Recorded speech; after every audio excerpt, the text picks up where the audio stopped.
please welcome Jared Bilski.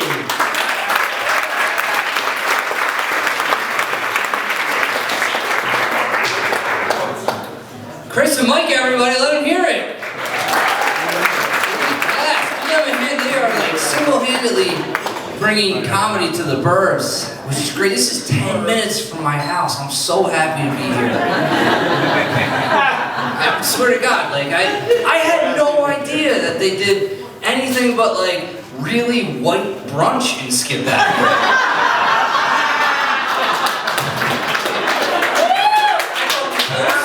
Closed at like 6 p.m. But look at you fuckers, this is great. I guess there's some parents in here. I'm a dad. I got a 2-year-old and a 3-year-old.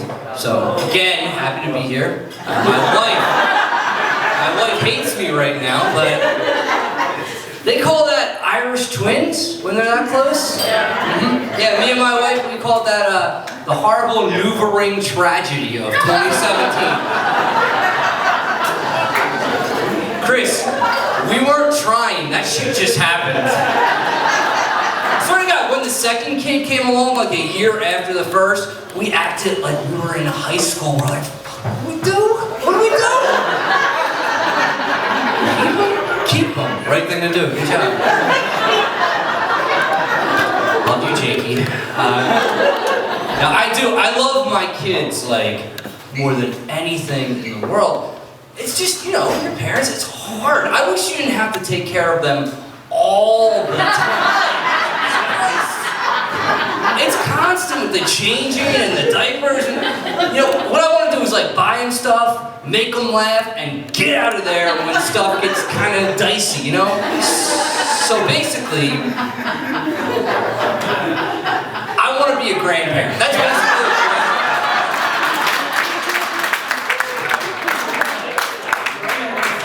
Best gig on the planet. It's such a, what a cakewalk. Spoil them, fuck up the routine, and get out of there. Enjoy that shit. 20 years of your shit. My mom is an amazing grandparent. The look of joy on her face when she's with my kids is something I never saw growing up. Like, I see her, and oh my God, Mom loves children, she just didn't love her own. This is amazing. She is, like, I'm not gonna lie, she's better with my kids than me. I can't even get my daughter to wear pants. My mom has her hair in a French braid, she's speaking Italian, she's dressed to the nines. She loves to take these kids out in public. It's crazy. She takes them out, she parades them around like her little midget trophies, and she always comes back and says the same exact thing. She's like, you know, a couple people actually thought I was their mom. Juicy. Did they, Mom? Did they? Because, I mean, my mom looks great for her age, but I don't know, I think that has more to do with the Forever 21 clothing you insist on wearing. Like, if you see a lady in a leopard skin halter top that says, sassy bitch, you're not going, I wonder if that's the grip. You're going, holy shit, meth is a hell of a drug, isn't it? That mom looks like she's damn near 70. My mom hates that joke, for the record. Can you take that one out, dear? But yeah, so my daughter, she does refuse to wear pants at this point. And, you know, she's potty trained, so it's kind of logical. She's like, what's the point? Take them off, put them down, it's constant. I'm like, all right. It's cute right now. There's this part of me that's like, does this foreshadow a career as a stripper?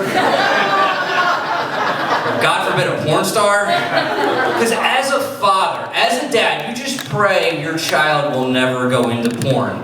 Because there's no money in that industry anymore, you know?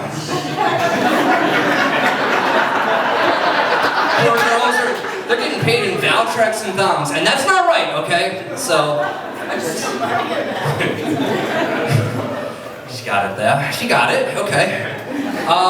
Yeah, like, I don't know what I would do. Like, what the hell would I do if my daughter went into porn, you know? Like, what can I say? Look at me. Look where I'm at. What am I gonna be like, hey, honey, you shouldn't whore yourself out to a bunch of strangers. Why? You do it. You don't even put me to bed. You just go to the brunch town and tell dick jokes, okay? 20-year-old. I don't know, like, I like to think that if my daughter went into the adult film industry for her own reasons, and that's really what she wanted to do, I would find a way to support that. The question becomes, how do you show your support in that situation, right?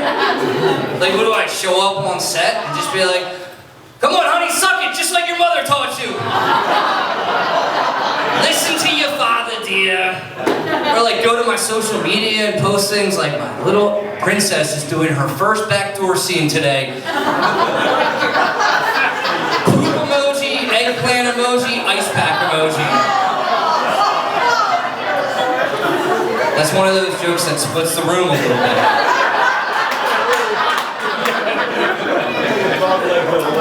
Some of you are with me. Some of the brunch crowd is like a little too far. Thank you. And so I get to travel a little bit doing this, which is cool. But I don't have a lot of money, you know. So I stay in some pretty horrific places. I actually stayed at a hotel that cost me $40 a night. I'm not gonna tell you guys the name of it, but they were obsessed with the color of the roof over there. $40 a night. I wasn't expecting much, and you know what? I wasn't disappointed. This place had all the amenities of a $40 a night hotel room. Like the cigarette burns on the comforter, check. The moldy shower, check. The human or animal bloodstain on the carpet, bingo. You guys nailed that 2-star TripAdvisor review. But here's the one thing I wasn't expecting at this place. All over the room, like all over. They had these little cards on how you can make your stay greener, more environmentally friendly, which is great. I mean, I love the planet. It's not gonna be here that much longer. But like, who are you trying to reach with that? You know, like if you're staying at a hotel that costs as much as an oil change, chances are the environment isn't your top priority in life. Like, let's be honest, if the hotel costs less than $50 a night, you need tips like 6 critical steps to take when your hooker stops breathing. Or how to shove a balloon of heroin up your ass before the feds break down the door. That's the kind of advice you want if you're staying at a Scranton, Pennsylvania Red Roof Inn.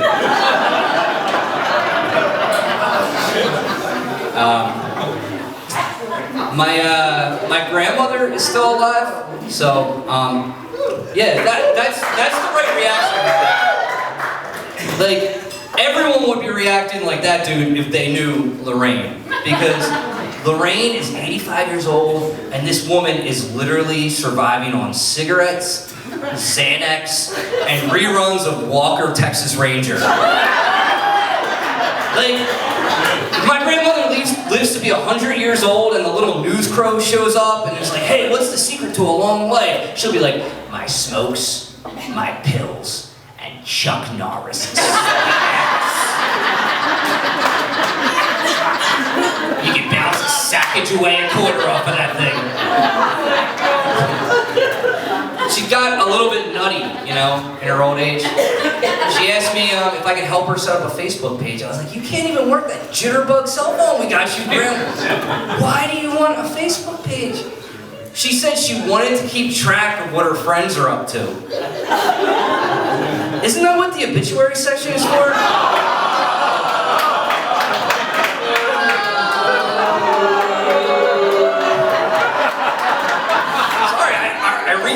Not like marking herself safe on the way back from the toilet. It's just, page 13 in the Wilkes-Barre Times Leader. I can say that, all right? I can say that joke because I had to write my grandfather's obituary. Anyone have to do that? Write an obituary for a family member? It's it's tough, right? You're trying to sum up someone's entire life in a few short paragraphs. And you know, I was conflicted because part of me just wanted to give him the traditional standard obituary. Walter Bilski passed away on Saturday. Walter is survived by a loving grandson, Jared, in lieu of flowers. But then there was this part of me that was like, come on, Jared. This is your chance to show the world, or at least the Wilkes-Barre general area, something about Walter. You know, something real. Something like, Walter Bilski passed away on Saturday. Walter enjoyed calling Japanese people nips. And exposing himself to the underpaid home care nurses who took care of him in his dying days. Just give it a kiss, just the tip. Walter is survived by a relieved grandson, Jared, and an even more relieved group of home care nurses. But I bitched out because I'm Catholic. Went to Catholic school for 13 years of my life, and that's a great place to send your kids if you never want them to go to church again, right? Instant atheism.